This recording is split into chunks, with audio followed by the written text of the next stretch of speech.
Hey, welcome to my channel. I'm in bed right now, as you can see.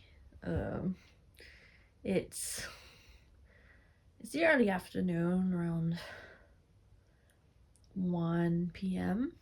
I'm testing this setup. I might not film the entire video with this setup, but I'm trying to find a way to record videos while being comfortable and not using up too much energy, physical energy. So today is the 16th of November and my partner just left, I want to say about an hour ago. As I said in my previous video, I decided not to go to Disneyland Paris in the end because I didn't feel up to it, and I'm glad I made that decision. It was the right decision. I only wish I had made it sooner. I think I didn't listen to myself enough. I wanted to convince myself that I was gonna make it, but it was clear that I wasn't. I mean, these past couple weeks, I don't even know how long it's been, because like days blend into each other and you lose track of time, but for a good chunk of time I've been spending basically my days in bed, and I feel like that allowed me to really fully rest like I needed to. I feel like since the move, which used up all the energy I'd managed to save over the summer, my energy levels have been declining progressively, and I've been able to do less and less and less over the weeks. There was a bit of a delayed reaction to the move, and I feel like it took me several weeks to fully realize the extent of my exhaustion and embrace it and really give myself the rest that I needed. I think I've said that before, but like I really didn't know how to rest, and I think we're just not taught how to rest in our society, because rest is not encouraged as much as productivity, for example.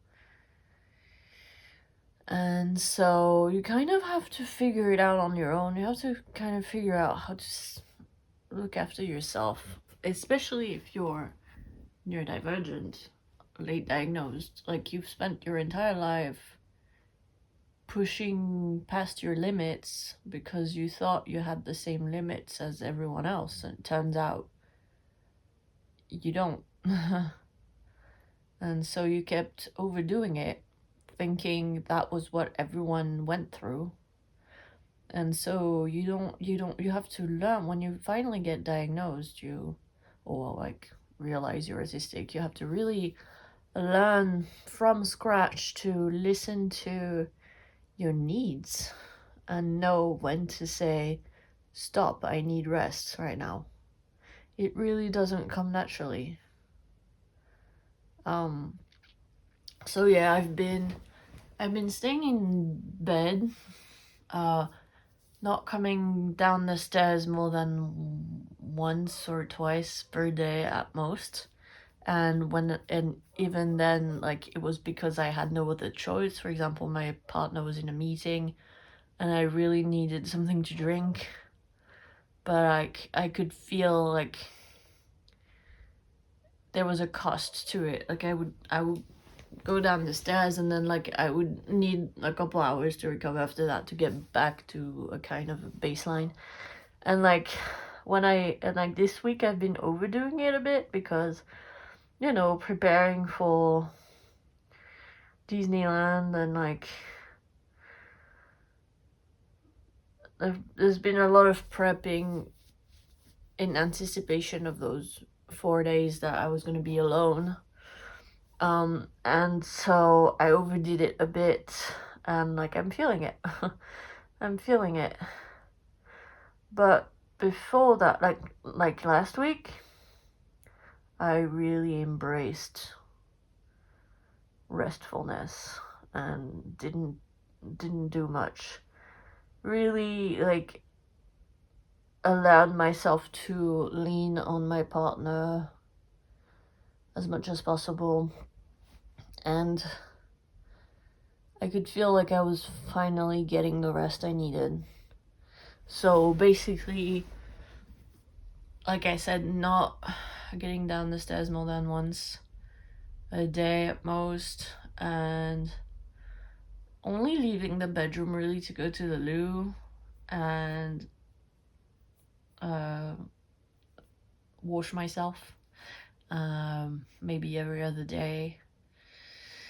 But like my partner's been handling most meals, he's been looking after the cats, he's been taking care of the dirty dishes, the laundry, like taking out the trash. He's been doing a lot. And like I said in my previous video, he was fired recently. And I forgot to mention last time, it wasn't because of anything he did. It's like the company is firing, like getting rid of 10% of their employees. So it wasn't just him, it was like so many other people as well. Looking back on my video, it almost sounded like he had done something to get fired. He didn't. Like, he's a perfect employee. But in a way, it happened at the right time, because I've never felt so limited and so tired in my entire life. And so, you know, since he's also neurodivergent, it would be a different story if he was neurotypical, but since he's also neurodivergent, it takes a lot out of him to handle all these daily tasks because of executive dysfunction. And, you know, I've been suspecting for a while that he is in some kind of low chronic burnout state, because of his work, honestly, having to mask every day. Like, I knew it wasn't very sustainable for him. And so, like, I know that he wouldn't have been able to work full time and do all the things that he's been doing around the house. So in a way, him getting fired, the timing was good, even though obviously, you know, it's never good news to be fired, but you know, he's been doing a lot and I've been relying on him heavily, and it's taking a toll on him. And I think the timing of this Disneyland trip wasn't ideal, and I don't think he should have gone, but of course we couldn't know at the time when we booked everything. But I think, yeah, he's pretty tired because he's had to handle a lot of things.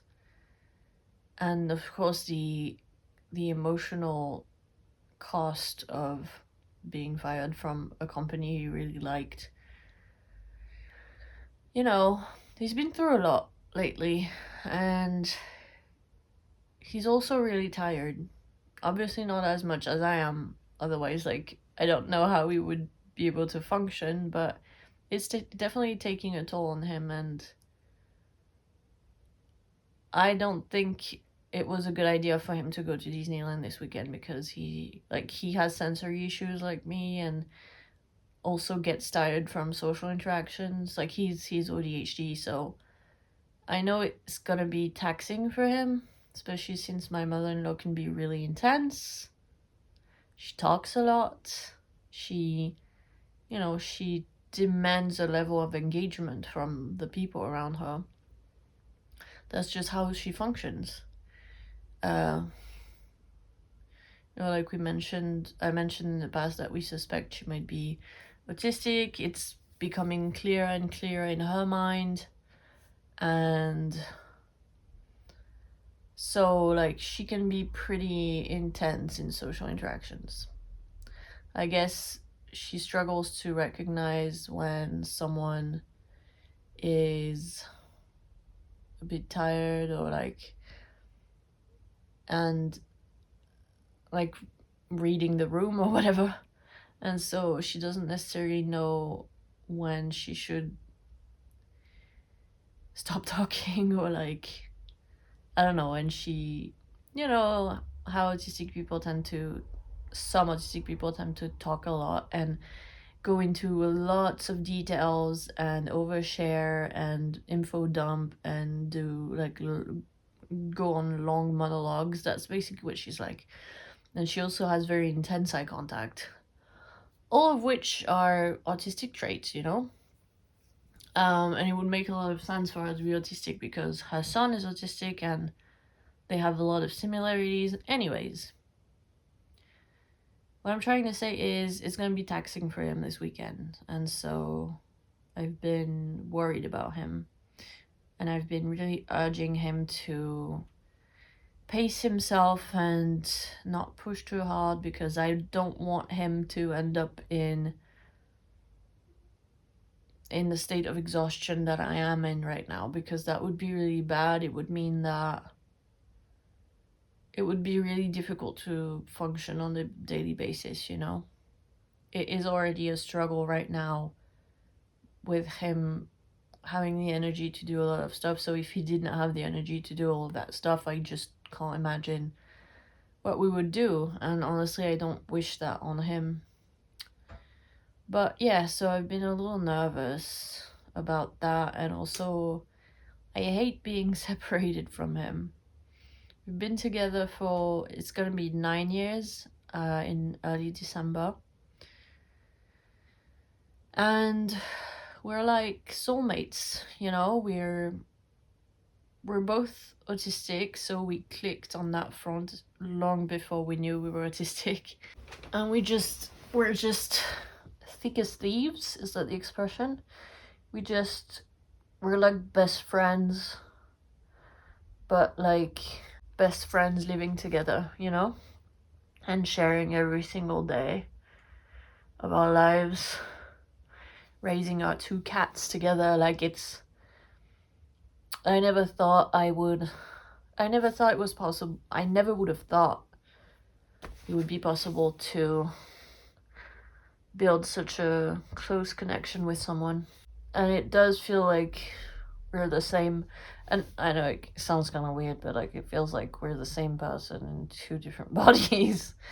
But also we have our differences, obviously. We know we're 2 different people, but it feels like, as someone with extreme social anxiety like me, when we met online and then we met in real life after a month of talking online. And knowing my level of social anxiety,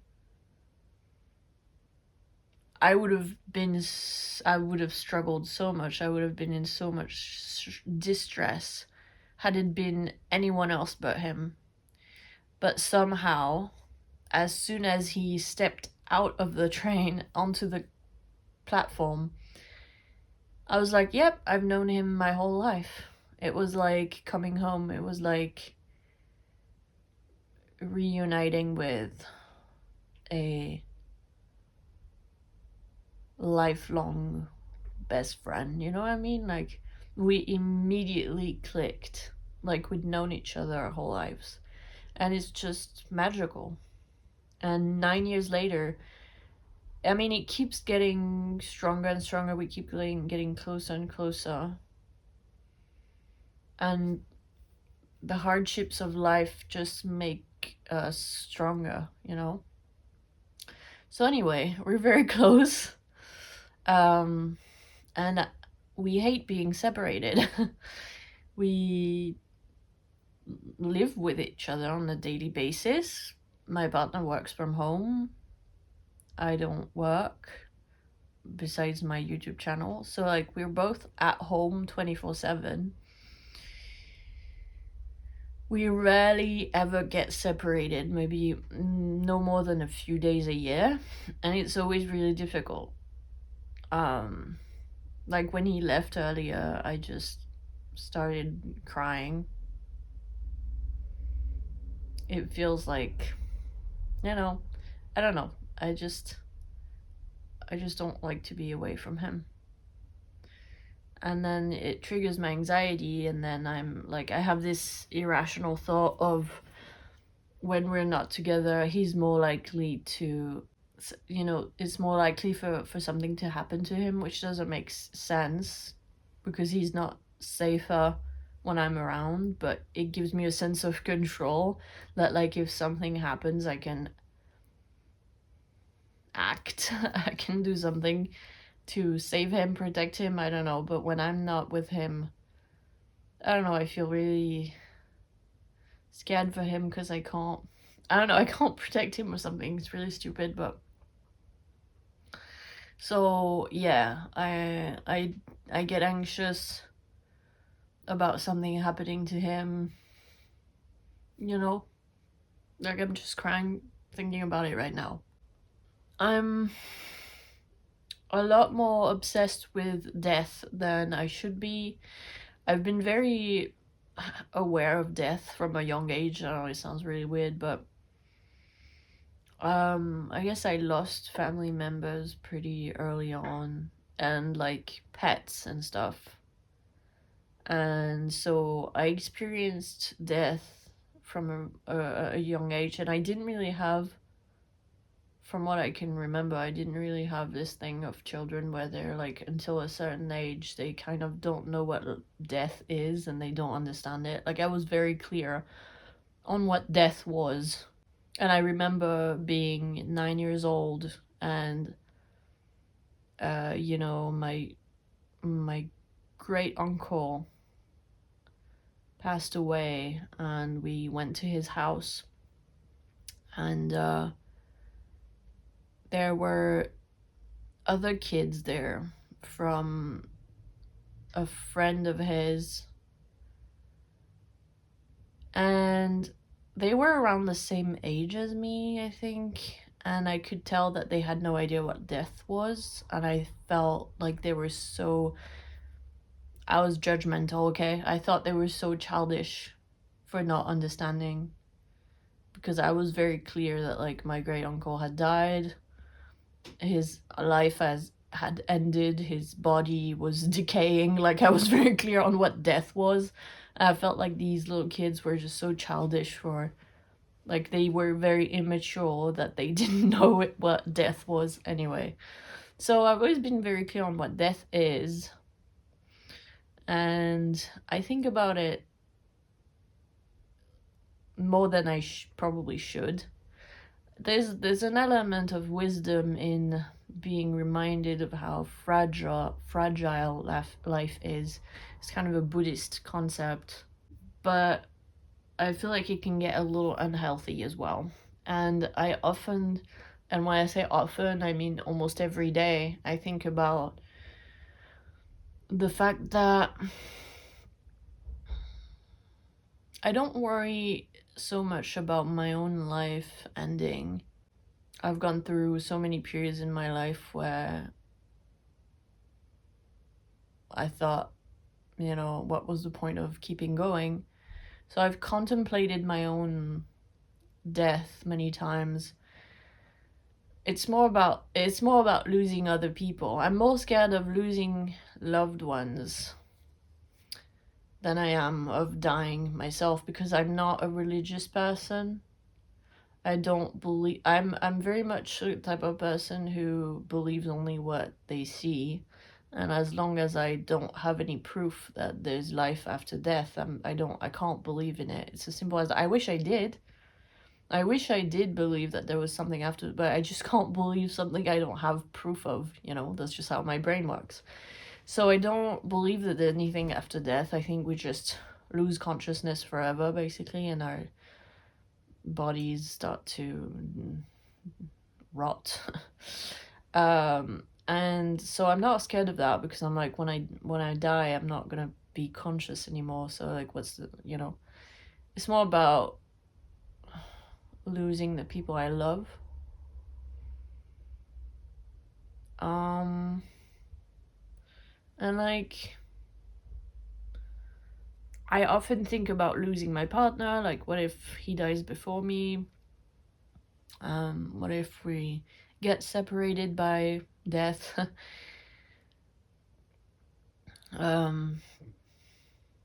Before, you know, before getting old. And like, that sounds like a nightmare to me. And I'm like, whenever I think about it, I just don't see how I could possibly survive. I know it's stupid because you can survive anything, right? But I just don't think, I don't know. And whenever I think about it, losing him, I think that life wouldn't be worth living anymore, and I would die along with him, like Romeo and Juliet type thing. Wow, that video got really dark, and also I'm digressing. But anyway, so I think a lot about him dying, us getting separated, and it means that I enjoy the time that I spend with him more, because I'm aware of how fragile it is, but also it creates a lot of anxiety. So anyways, all that to say that is I don't like being separated from my partner. And yeah, I'll be okay. Like, I've survived. I think the longest we were apart, I mean, apart from the times that I visited my parents for like a month, the longest we were apart recently was like a couple of years ago. He was gone for a week or two. I mean, I survived, you know? You get into a groove after a few days and you're like, okay, this isn't too bad. I can focus more on myself, you know? Like, but of course, like, if I could choose, I would always prefer him to be with me at all times. But anyway, so that's what's been going on. And the other thing I've been worried about is that, of course, like, he's not gonna be here for 4 days, which means that I have to take care of myself, keep myself fed and hydrated, and look after the cats. Like, there are a lot of things to take care of, and I can't rely on him for those few days. So that's been something that's been stressing me out, and so I've been spending basically the entire week prepping for it, like doomsday prepping. I basically, my goal was to make it so that I don't have to leave the bedroom more than once or twice a day max. So I ordered groceries like that are really quick to make, that I can put in the microwave. Instant noodles, things like that. I got some eggs. I usually don't buy eggs anymore because I'm trying to eat more plant-based, but for this weekend specifically, I got some eggs that I boiled, and because that's just an easy way to get protein. And I basically I brought the cat's food bowls and their cat food upstairs, so I can feed them upstairs, so I don't have to go downstairs to feed them. Of course, I'm gonna have to go downstairs to clean their litter box, but that's part of the stuff that I'll do once or twice a day when I get downstairs. But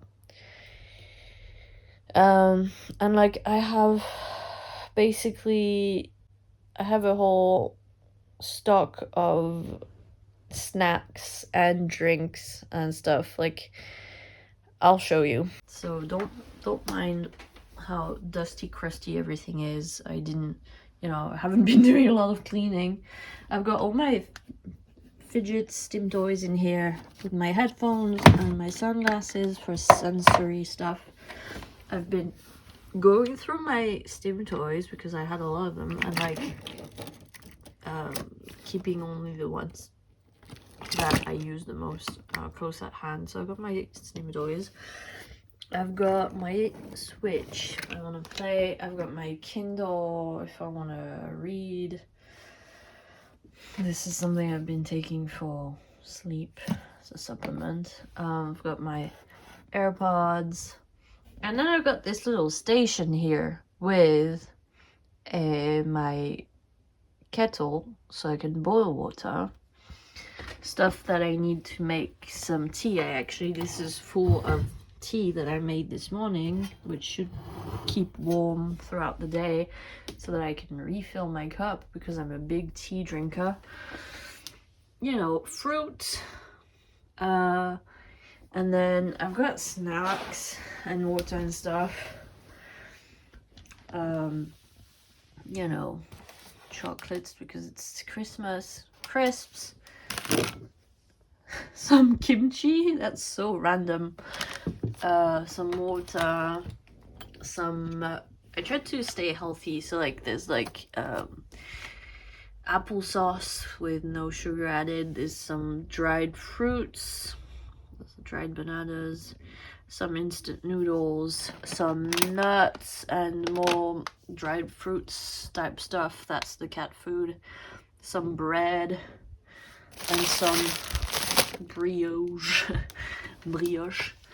and some, like, all my tea bags are in here, and I even have a cooler with the stuff that needs to be kept cold inside with an ice pack. I've got hard-boiled eggs and more water in here. Like, you know, I made it so that I can like survive upstairs basically as much as possible and keep myself entertained. So we've got the TV where I can watch YouTube videos, movies, and stuff like that. And I've got my yoga mat if I want to do some stretches. I've got the window here if I want to sit by the window and get some fresh air. And I want to show you, I got this, which is a lovely little sticker book, Christmas themed. Look at, you've got all these stickers. I already did the first page. You've got all these stickers. They're so pretty. If I can show you. And you basically stick them on each page, and you stick them wherever you want. I'm obsessed. I love Christmas themed stuff. Christmas is, I don't know if I can say that it's a special interest of mine, but I mean, I've always loved Christmas, and as a little kid I got crazy around Christmas. So technically this is made for kids, but I personally believe that anything that's made for kids can be enjoyed by people of any age. So I already did this page. As you can see, it's quite busy, and then the other pages haven't done yet, but I just think it looks so beautiful, the illustrations, and it's so creative and relaxing, placing the little stickers wherever you want. I got this off of Amazon. It was like €6. So cheap and so fun and so magical. I love it. So I've been doing that, and I also have like a pen and paper in case I want to draw, doodle, or write, because I've been wanting to get back into world building, fancy world building, stuff like that. And then I've got my embroidery starter kit that I got a few weeks ago. So I basically tried to have on my new tangle that I received today. I basically tried to make it so that I would keep myself sustained and entertained upstairs, you know. Also, like, some things I've been doing to save my energy because like you have to get crafty I know, when you have such little energy. You have to be kind of strategic and creative in a way. And so things like, you know, when I go to the kitchen to make some tea or heat up something, I will sit on a high chair that we have. I watched the video by Dana the other day where she was cooking in her kitchen, and she was sitting on a, what are these called? Swivel chairs? Like those office chairs that have wheels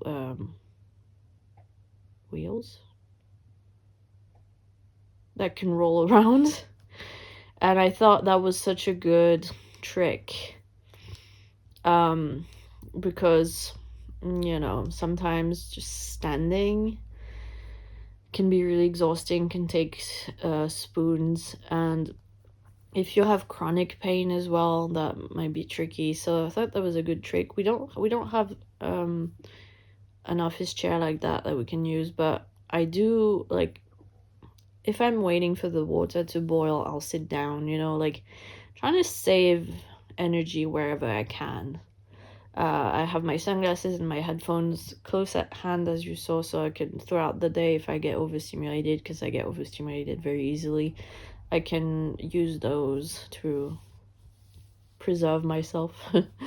Also, I don't take showers anymore because showers use up a lot of spoons, but I still, you know, enjoy being clean. So I will instead, we have a bathtub, so I will take baths, which are more relaxing than showers because I can take a little time to, you know, rest, and it kind of alleviates the effects of gravity. So it feels like you're floating a little bit, which can be relaxing. And I listen to some ASMR guided meditations. And it takes less energy to wash myself in the bathtub because I'm sitting, not standing. So little things like that, but I only do that every other day, not every day. And like, if I really don't have the energy, I won't necessarily floss. I'll just go straight to brushing my teeth. You know, just making things easier wherever I can, and really focusing on spending time in bed, reading, watching movies, YouTube videos, chatting with ChatGPT, you know, just keeping myself busy and resting as much as possible. I feel like in my last video, I was really struggling emotionally. And I feel like making that video helped me process that anger and frustration I was feeling. And I actually felt better afterwards. Someone in the comment was saying, like, the only solution is to let those emotions out, like let yourself feel those emotions. And that's what I did when I filmed that video, and so I've been feeling better since. I've been having an easier time, I guess, accepting my current state and embracing it. There was something else I wanted to talk about, actually. When I made that video, I got a comment that I'm sure it was well-meaning, it was well-intentioned, but I don't want to make assumptions, but I think it was probably from someone who doesn't know a whole lot about autism, or at least autistic burnout. And that person was saying, like, oh, you're definitely depressed, and it's because of that therapist that you saw a few weeks ago. I talked about the therapist that I saw a few weeks ago, and you definitely do need to go on that trip to Disneyland. It's gonna make you feel better, blah blah blah blah. Like, it sounds, really nice and stuff and supportive and encouraging, but I I was kind of triggered by that comment because I guess it triggered a lot of the invalidation that I have felt throughout my life. And, a lot of late diagnosed neurodivergent people have RSD, rejection sensitive dysphoria, and I have that a lot. And so I get very sensitive when I feel some type of invalidation from people, even if they didn't mean it that way.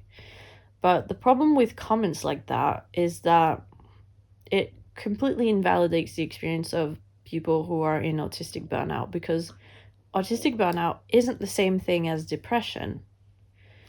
You can have both. A lot of people have both. I have had both in the past, but to me they're very distinct. Like right now, as I was, maybe I wasn't clear enough in my previous video, but I was trying to explain that I'm not depressed. I don't feel depressed. I don't feel the emotions I was expressing in that video were linked to my being in burnout, my feeling limited and like I don't have energy to do the things that I want to do. But I don't feel desperate. I don't feel bad about myself. I don't feel, like I don't have a lot of grief. I haven't lost interest in doing things. Like I'm actually very optimistic, and I know it probably didn't look like that in my video last time, but overall I'm pretty optimistic and happy. Like I'm the happiest I've ever been in my life, which is why I get frustrated with this burnout, because I feel like my life has finally begun, now that I'm diagnosed and I have healed a lot of my trauma. Like I feel I've never felt so light, and so happy. And I just want to enjoy life finally without being weighed down by all these things. And I feel like burnout is holding me back, which is why I feel all this anger and frustration. But I'm not depressed. I don't feel depressed. I've been depressed in the past. It feels very different. Um,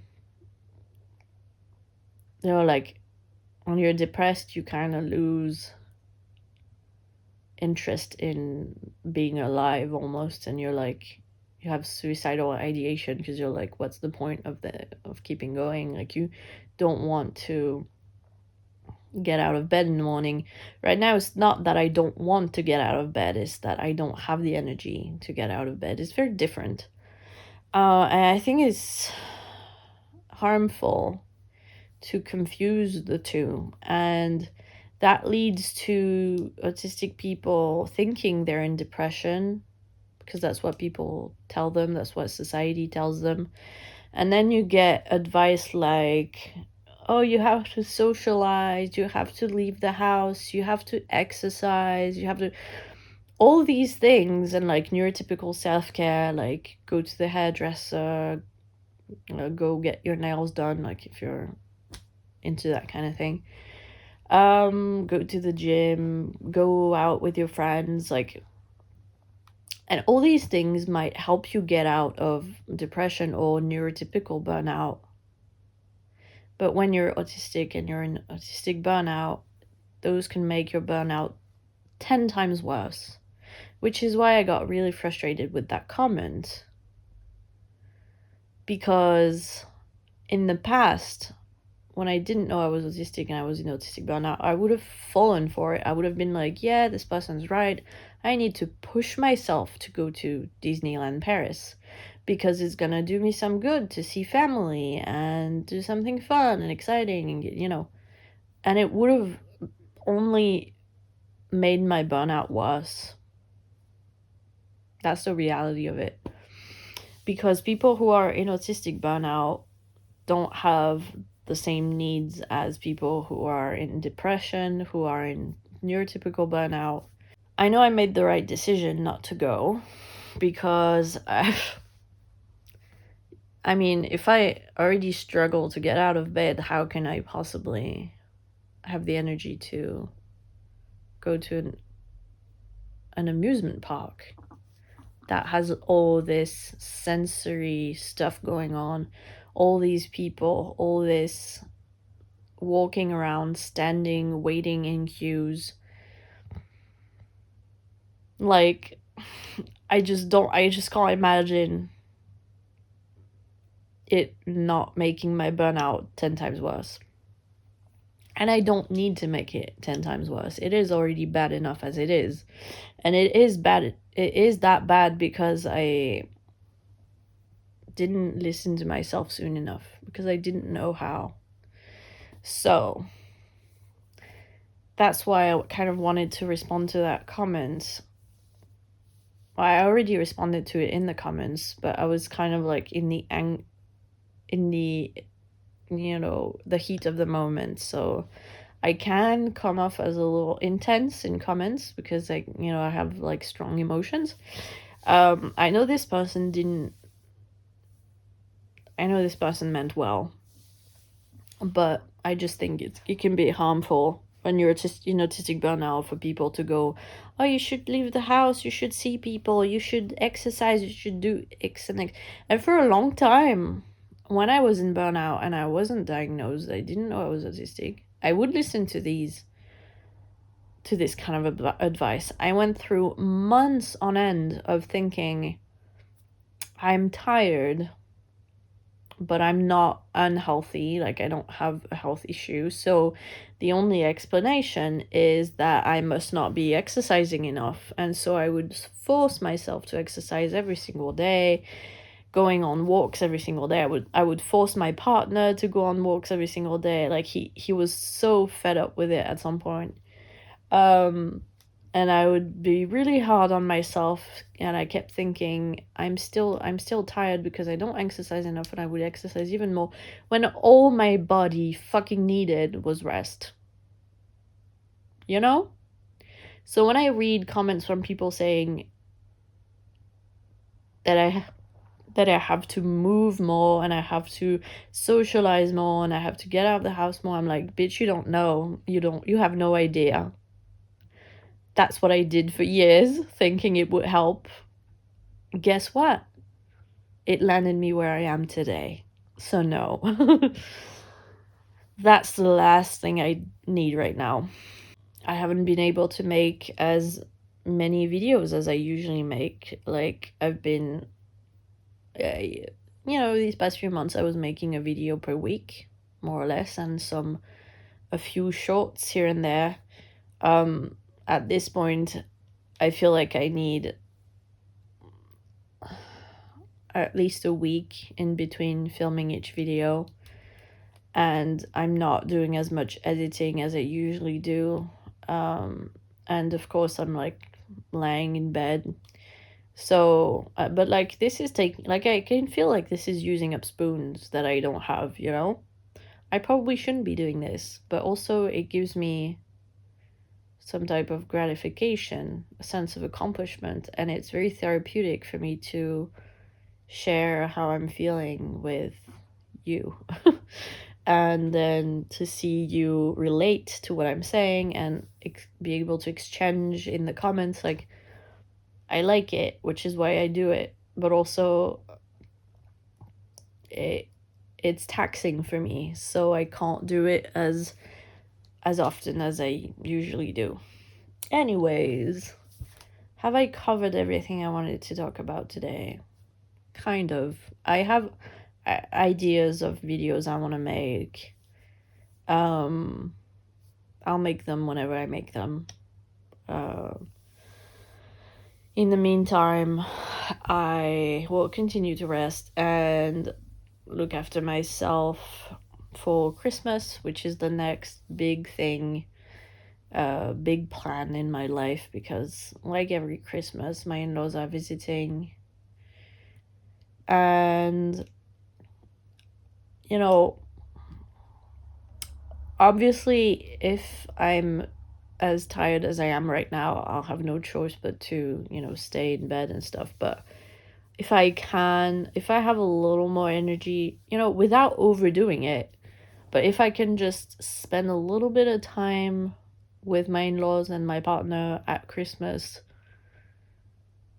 it would be great. So I'm trying to recover, not so that I can like spend all the energy I've saved, during Christmas, but so that I have enough energy that I can use some of it without depleting all of it, if that makes sense. Anyways, that's my current low pressure goal, if you will. But above all else, my goal is to look after myself. I know that the only way I'll get better is by accepting my situation and embracing the rest and recuperation. So that's what I'm doing. I'm really giving into it. I'm just worried about my partner because I can feel him getting deeper and deeper into a burnout of his own. So we'll have to figure that out. We're almost at 900 subscribers on my channel, which is insane. It's a little early still, but for when I reach 1,000 subscribers, I was thinking, well, my partner and I were thinking that we might do make a video together. Maybe talking about like, I don't know, relationship stuff as a neurodivergent couple, or the differences between being autistic and being ADHD, because I don't see a lot of people talking about that. Or like a Q&A or whatever. We don't know yet. We don't even know if he's gonna show his face or not. Maybe he'll be out of frame. I'll be talking to him. I don't know if we'll talk in French or in English. Like, I have no idea. But we're thinking of doing something like that. So, I don't know. Give me your thoughts in the comments. We still have a long way to go until we get to 1,000 subscribers, especially since I've been posting less lately. Obviously, my channel has been growing a little more slowly, which I don't mind. Like, I didn't create this channel for growth in the first place. I never imagined I would get even close to 1,000 subscribers in less than a year. That's just insane to me. So yeah, I'm gonna stop this video now and rest and edit it. And I hope that you take care of yourself. Let's survive another day together. Bye.